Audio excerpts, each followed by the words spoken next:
All rise. Ladies and gentlemen, the Supreme Court of Alabama. Hear ye, hear ye. The Supreme Court of Alabama is now in session. God save the state of Alabama and these United States, and bless this honorable court. You may be seated.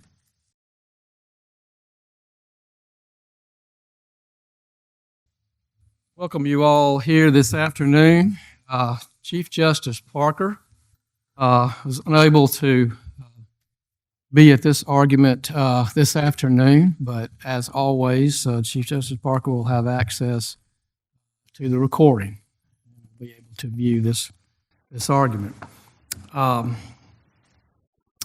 Clerk, call the next case. Case number SC 2024-0032, Ex parte Mile High LLC, Pate Holdings Incorporated, and Luther S. Pate IV. Arguing for the petitioners, the Honorable Rachel Bloom.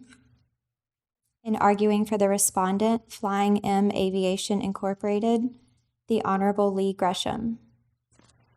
Ms. Bloom, you may begin.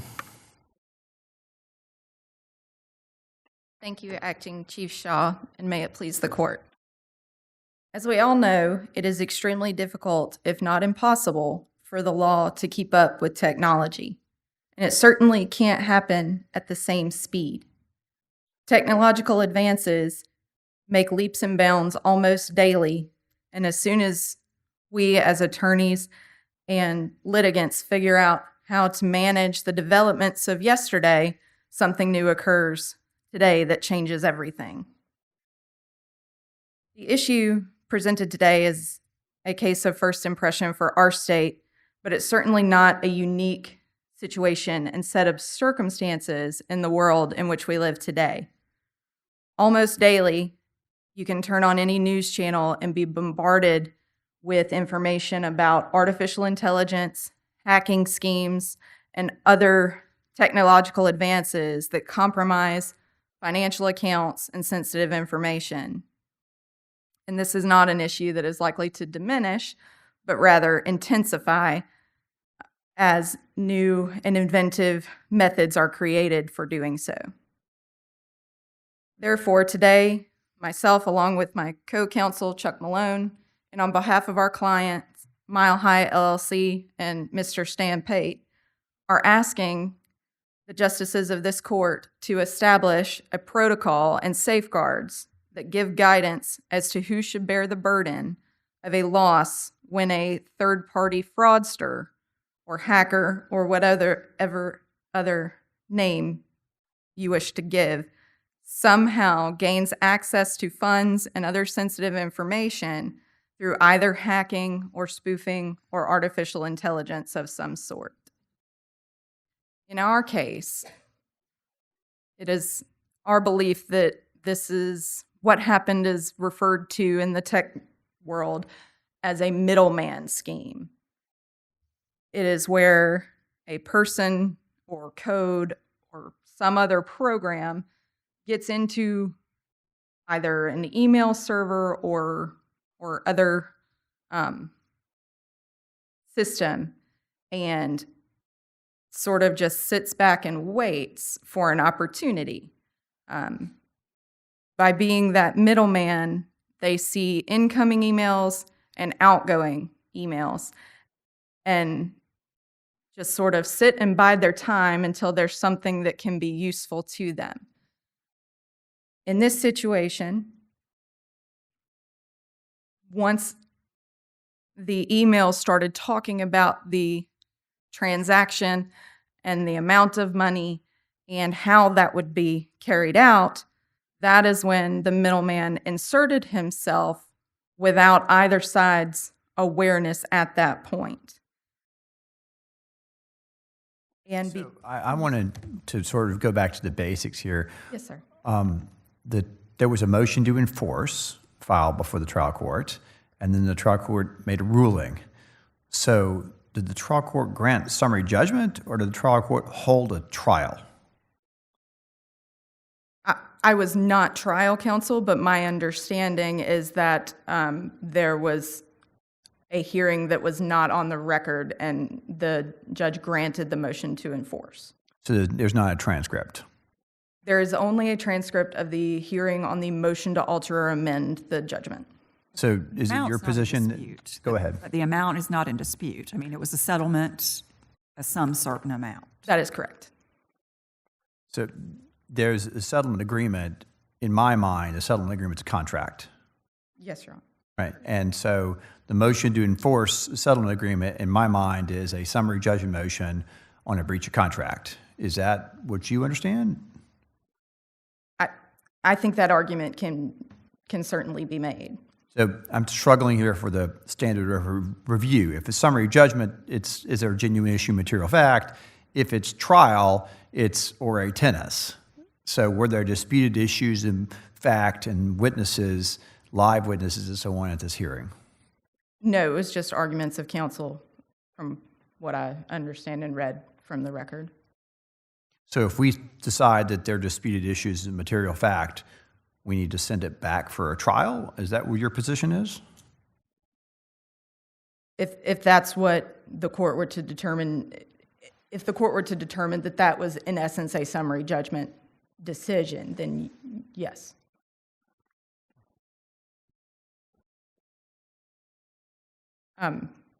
The main question that we are asking. I'm sorry. So is it your position that there is a material issue of fact in dispute? Or is it your position that there's no material facts, it's just an issue of law and how we look at it? Our position is that it is a question of law. And that question of law is who is in the best position to discover a third-party fraud. I'm sorry to interrupt you again, but you don't think that requires a fact inquiry? I think it can. I think that the facts of the case regarding, as Justice Cook mentioned, the contract, the mediated settlement agreement contract, those are not in dispute. The facts that are in dispute are those about the questions of the email transactions and the actual wire. So one of the things that I think that I gathered from your brief was there potentially was an issue of fact about whether the person that issued the wire instructions should have been on some sort of notice that the email that he had gotten was in fact a fraudulent email. And there was apparently some expert testimony about font differences and things like that, that I think that it looked to me like the trial judge made a decision on whether or not that should have given the gentleman notice. To me, that feels like a fact question. And I believe that's correct. So let me just cut to the chase then. So when we're talking about who's in the best position to do this, what are the things that we should consider? What are the factual things that would say this person's in a better position than that? I mean, how do we analyze this so we can come up with something that'll give other litigants some guidance about when they're in this situation, these way on the one side that you're in a better position or these way that you're in a better, how do we sort this out so we've got the scales of justice and we know exactly how to balance them? Our argument and belief is that that this entire situation could be avoided with some of those guidelines in place. First and foremost, the actual mediated settlement agreement states that a check was to be delivered to plaintiff's counsel, not a wire transaction. Our argument is that the person who invites the wire transaction and invites the risk into the system should have the safeguards in place to ensure that the person making the payment, if it has to be via wire, gets the correct information. Did you object to a wire transfer versus since the negotiated settlement agreement appears to say that it's a check that is to be delivered? I was not party to that, so I did not see an objection in the record, but I do not know that specifically. Would it matter? My How would it matter, maybe is a better question, sorry. no, it's fine. So back to what I was arguing before, that if you want the funds more quickly through the wire transfer, if that is your proposal, then our argument is that whomever's proposal it is, whomever, like I said, opens the door to the potential for fraud should be responsible for safeguarding. But your side specifically asked which thing to do, right? Your side asked, you brought it up first. Do you want a check or a wire as an email from Ms. Peacock on July 5th? That is correct. So I wanted to ask about this standard, who's in the best position. Is that what you think the law should be, or is that what you agreeing the law should be in this case?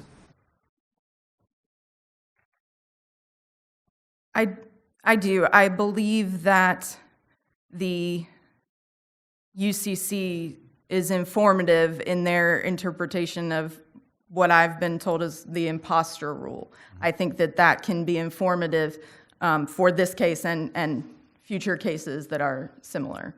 Is that and our belief is that the person from whom the fraudulent email came should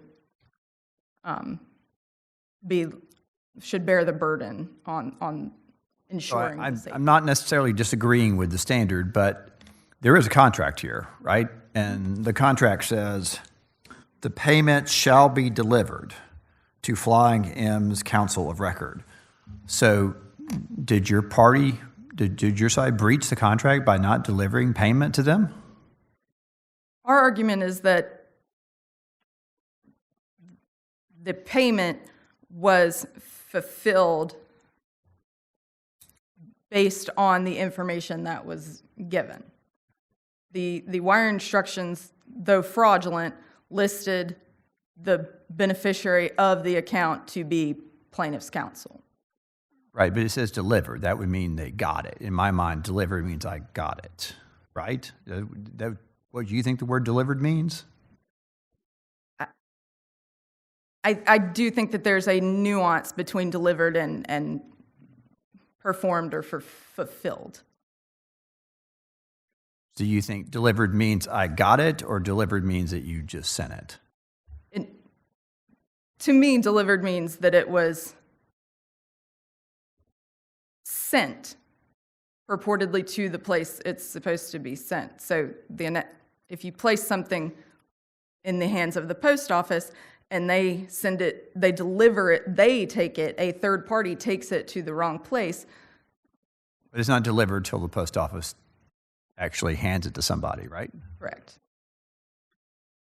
So let's just, in that scenario, who should bear the risk if I put a check in the mail and it, whatever reason, it doesn't get there? Who bears the risk of that failure of delivery?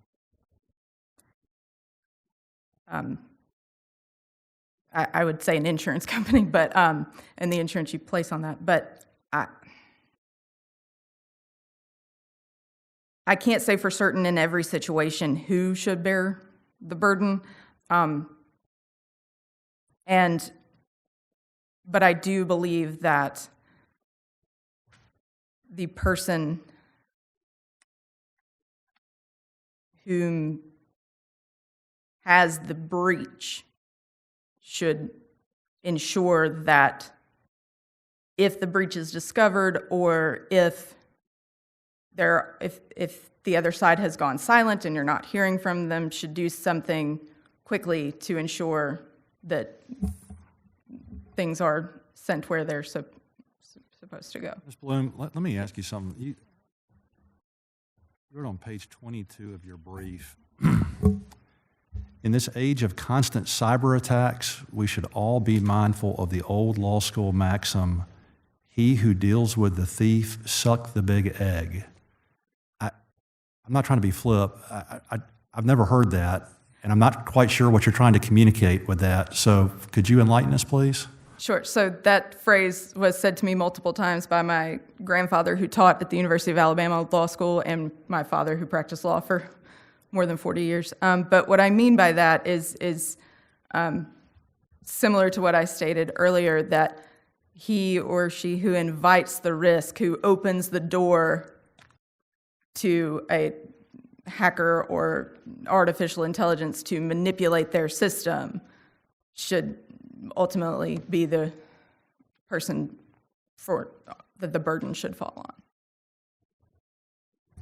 Okay. Are you finished, Justice Mitchell, on that?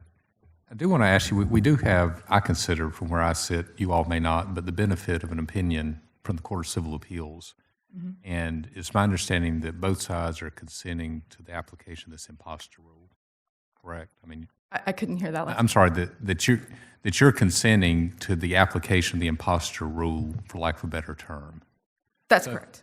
So within their opinion, and I understand that we took it on a first impression, not a conflict, but anything specific that you disagree with the Court of Civil Appeals in their conclusions? I know generally you disagree with it, but they took a pretty good stab at it, and I appreciate your client's frustration at what happened also, but any specific disagreements with their conclusions, factual or legal? The main disagreement is that I believe, and I don't have the opinion directly in front of me, but they, may I finish? Good, thank you. In their opinion, they reiterated that it would have been nearly impossible for Mile High and Mr. Pate and his in-house counsel to discover that the email was fraudulent and that the wire instructions were fraudulent, but stopped short of establishing safeguards and protocols and guidelines. So that is, for our argument, that is the main purpose. Ms. Bloom, your time is up. Justice Mendham, are you through? Thank you. Mr. Gresham?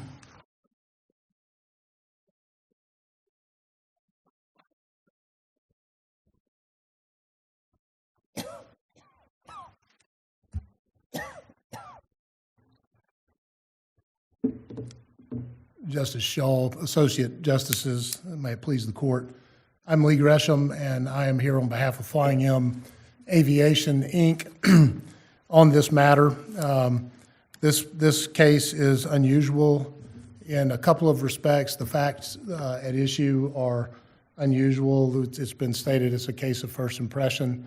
The second thing is that it's the first time in my 35-year career that I have been accused of perpetrating or being complicit in the fraud. It was not argued here today, but it's argued throughout the briefing that I personally was in the best position to discover the fraud, prevent the fraud, that my law firm's email account was hacked, neither of which is true.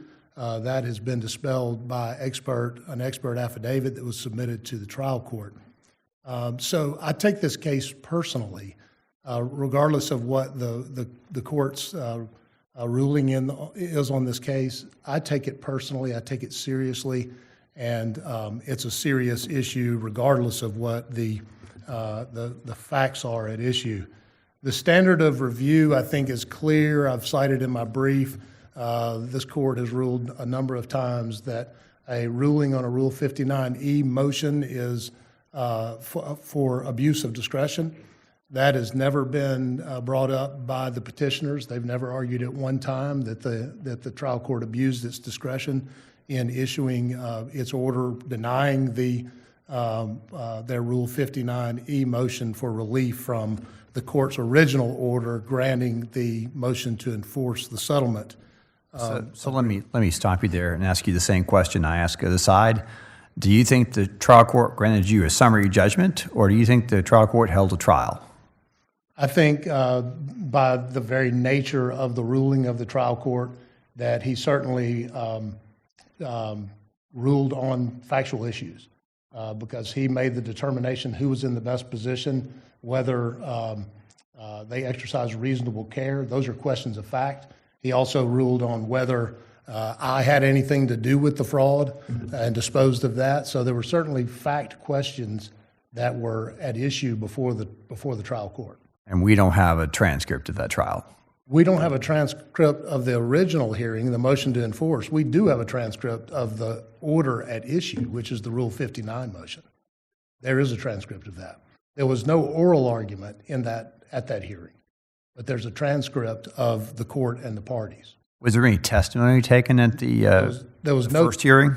I'm sorry. There was no testimony taken in front of the court, but affidavits were submitted by both parties.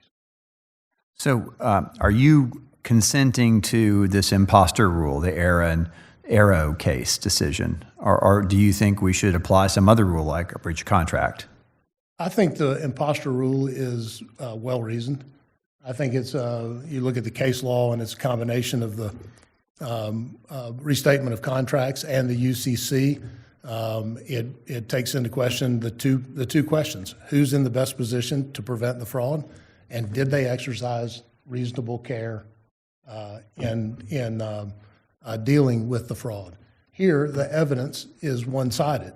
The petitioners were the only party that were in a position to discover the fraud. They were the only ones that received the fraudulent email.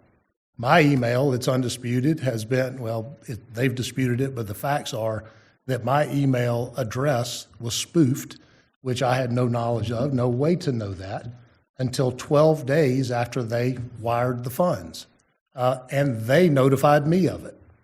So I think, in answer to your question, I think the imposter rule is fine for this court to apply. I think it's a simple reasonableness standard, just like we would use in a negligence case. I'm struggling between that and breach of contract, though, because you got a contract that says you got to deliver the funds.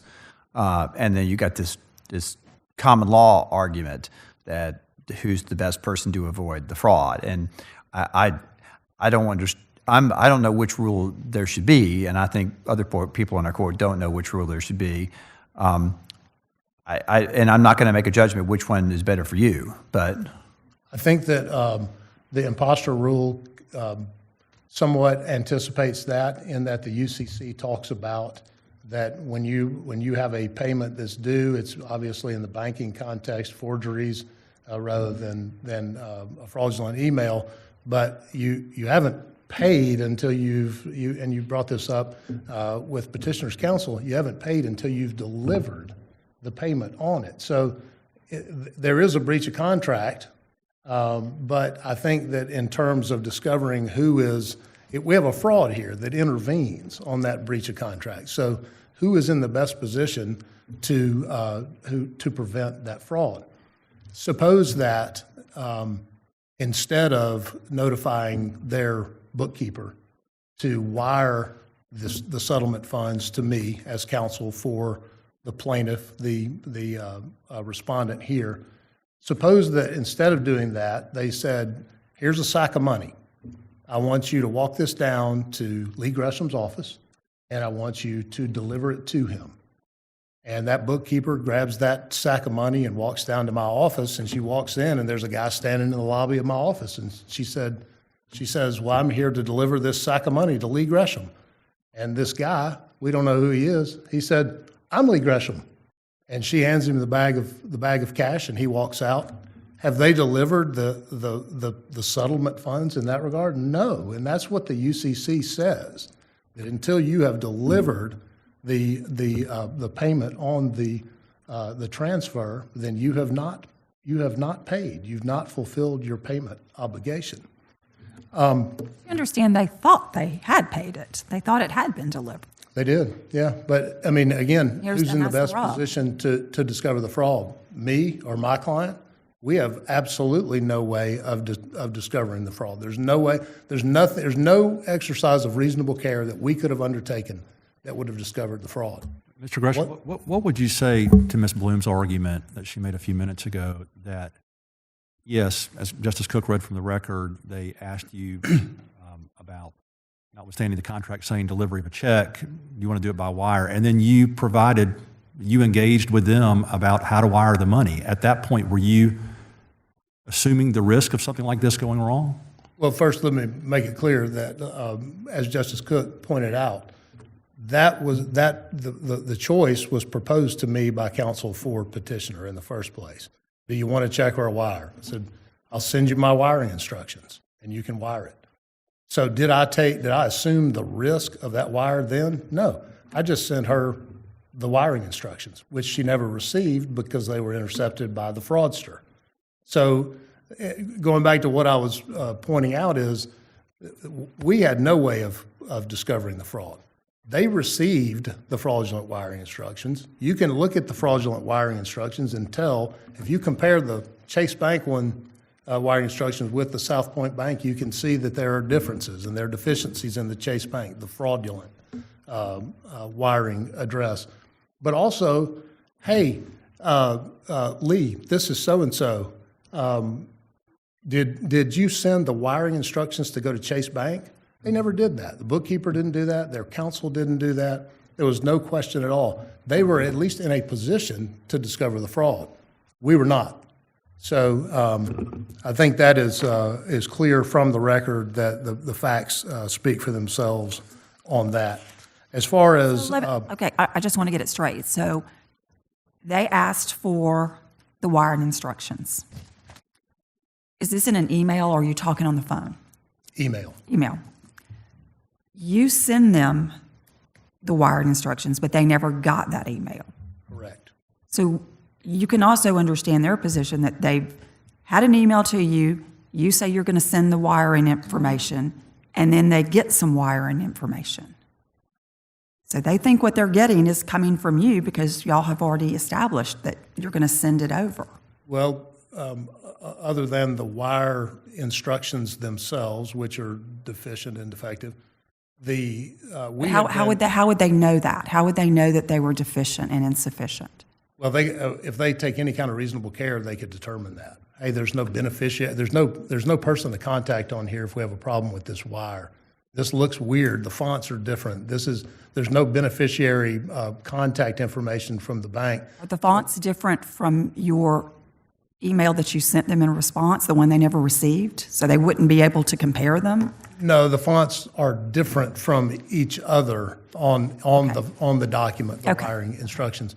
But also, the communications between me and counsel for the petitioners, not Ms. Bloom, but one of her predecessor lawyers, was in an email string that went back, a couple of weeks or whatever. The email that they received purportedly from me, the spoofed email, was a standalone. So, they're savvy, they're business people, they can look at that and go, that's weird, we've been communicating with him, why is it not on the same email string? So, listen, there is no perfect answer here. They're out the money. There's no doubt about that, but so is my client. They entered into a settlement agreement with my client to pay him in exchange for dismissing his claims. We did that, but they have not delivered, and it's unfortunate. And I do think that, this will probably be an issue that comes up again. I think the imposter rule is probably a well-reasoned enough approach to it because you're looking at it from which it's a fairly simple analysis. Which party's in the best position to prevent the fraud? That's a comparative negligence rule, a comparative fault rule. And normally in Alabama, we don't have comparative fault, except in the UCC context because there's a statute.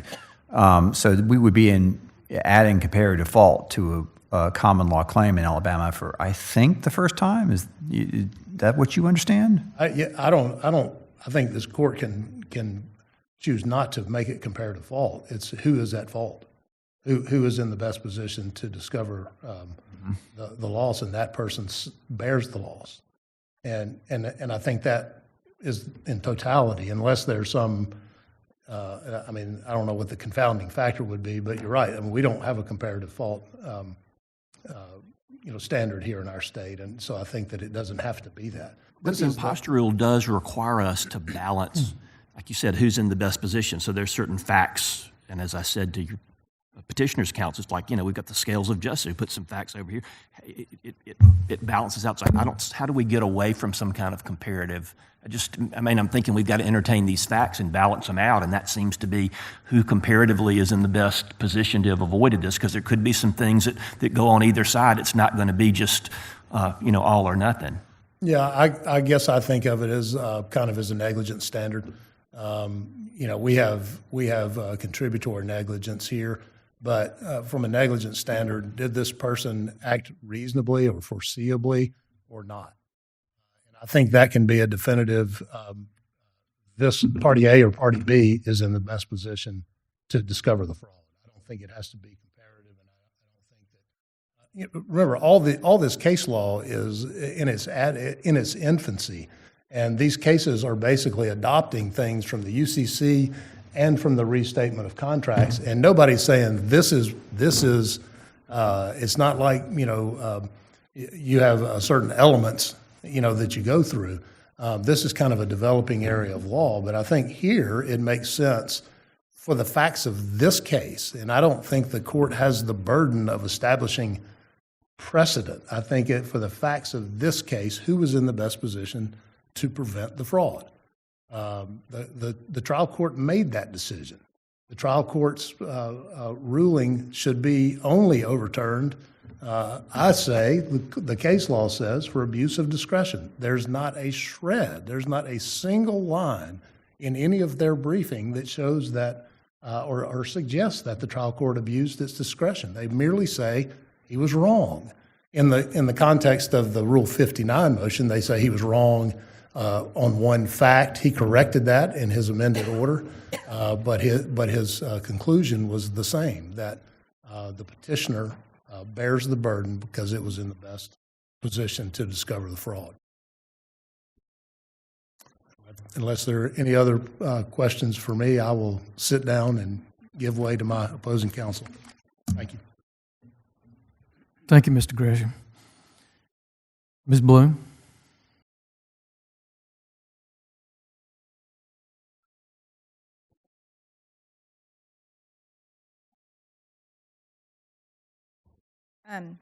I will begin where Mr. Gresham sort of left off regarding the standard of review. It is our contention that once the trial judge corrected the fact, because in his original order, the trial court said that my clients received conflicting wiring instructions, and then it was discovered that they only ever received the fraudulent ones.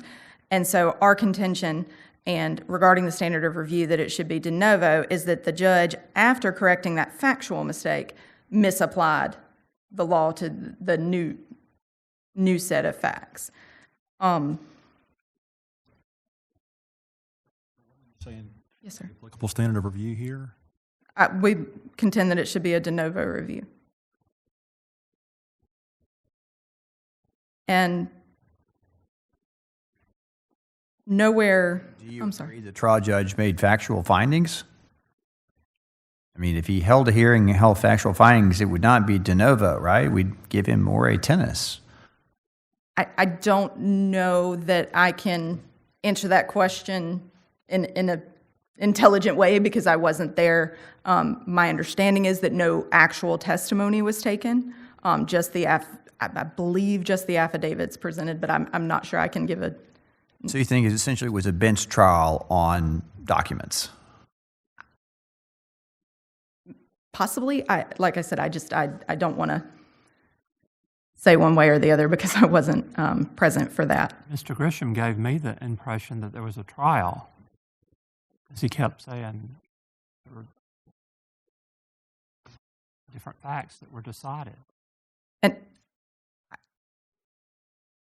there's nothing in the record other than pleadings and affidavits. So I am, as I was not present for that hearing, I am unsure of what the judge relied upon to issue his orders. It was a summary judgment, right? I'm sorry? If that's the case, what you just said, it was a summary judgment. Because there was no testimony. It was Correct. only affidavits. Correct. It was just pleadings. Correct. No testimony. Does it matter how the Court of Civil Appeals did de novo? They did. And nobody's asking for cert on the standard of review? Did I recall? No, Just, okay, all right, Correct. thanks.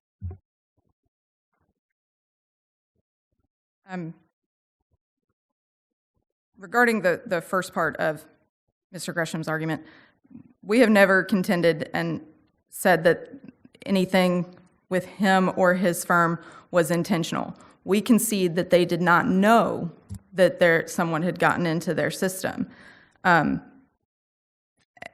However, there is evidence from later emails that a phone conversation was had with Mile High's CFO that they had received phone calls from other attorneys and contacts saying, hey, we're getting weird emails from y'all. That was confirmed via telephone with Mr. Gresham and not me, it was someone else, but it is in the record. That would be hearsay, right? And there's no documented evidence on that, right? There's not an affidavit. There's not a document saying that, right? That's correct. There's the document was in the record as an email document that was attached to a plea. Your side said someone else said that, right? That's correct.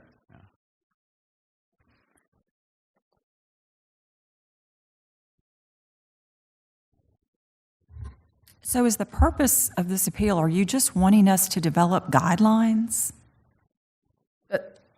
and parameters? I mean, that's what I gathered from your earlier argument.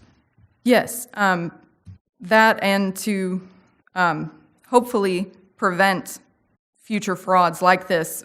And $50,000 is a lot of money, but there are wire transactions that get intercepted and taken for much larger sums. And usually they don't make it to court because banking laws prevent that. I'm not going to ask you whether your client was made whole or not, but generally in a financial institution, they bear the issue, and they have to cover if your client, if their customer did not actually send it to where it was supposed to go, then the bank covers it or the financial institution covers it. And I'm not going to ask that. But I'm just trying to understand what it is that you're wanting us to do here. May I answer? Chief? Thank you. We are asking for the court to essentially establish a bright line protocol of if you come to an agreement or if there is a judgment and then there is a later agreement to wire transfer funds, what should both sides be doing to ensure that that is done safely and correctly to make sure every party is made whole and to ensure that we're not creating even more litigation subsequent to a fraud action that neither party was aware of, because these artificial intelligence and technological schemes can't be looked at in a vacuum. I understand what you're saying, but I guess my question now, if you don't mind, Chief Shaw, is that a judicial function or is that a legislative function? I think it could be both, and it could be that the court asked the legislature to create that, because I understand that it is not the court's responsibility to create law necessarily, but to give guidance to the legislature on the best way to create that. Thank you. Ms. Bloom, your time is up, but I would like to ask just one thing, if the court will indulge it. You know, this court does not issue advisory opinions. Could you just summarize what exactly the error was on the part of the Court of Civil Appeals? We're reviewing that decision here on certiorari review. Could you just briefly articulate what was the error there that would be a first impression question for us that we would need to resolve. Specifically, what is wrong with the Court of Civil Appeals opinion? I think what is wrong with the opinion is that a decision as to whether or not the imposter rule would strictly apply or what other determination would be made was not made clear. In their opinion, they said essentially that it would be next to impossible for either side to have known this happened, but they affirmed the trial court's decision, but did not establish. Our contention is they stopped short of establishing what that protocol and guidelines should be. And do you have a suggestion for us what that protocol would be?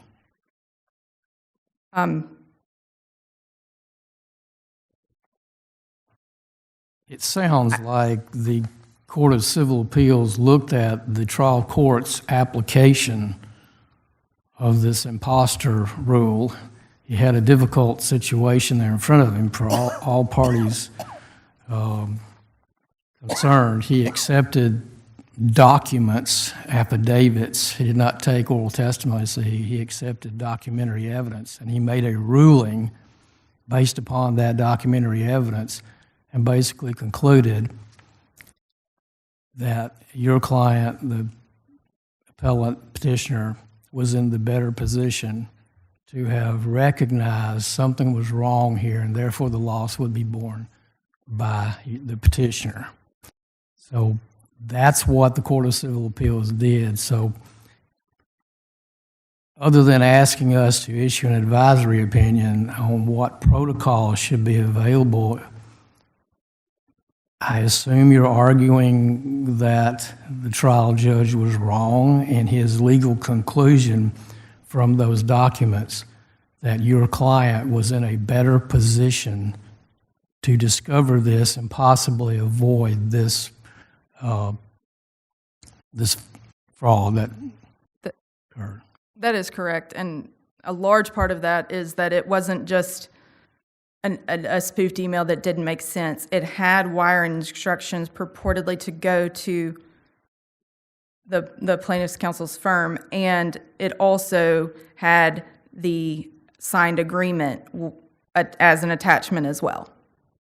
So it did not happen solely in a vacuum outside of the normal course of business between the two parties. Okay. Anybody else? Thank you, Ms. Bloom. Thank you. Thank you for your arguments.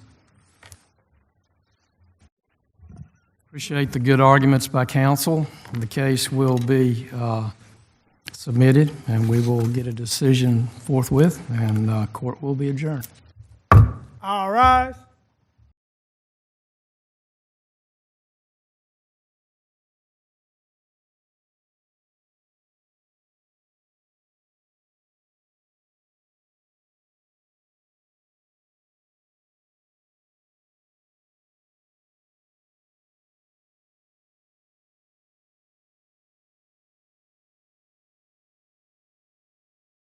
The court is adjourned.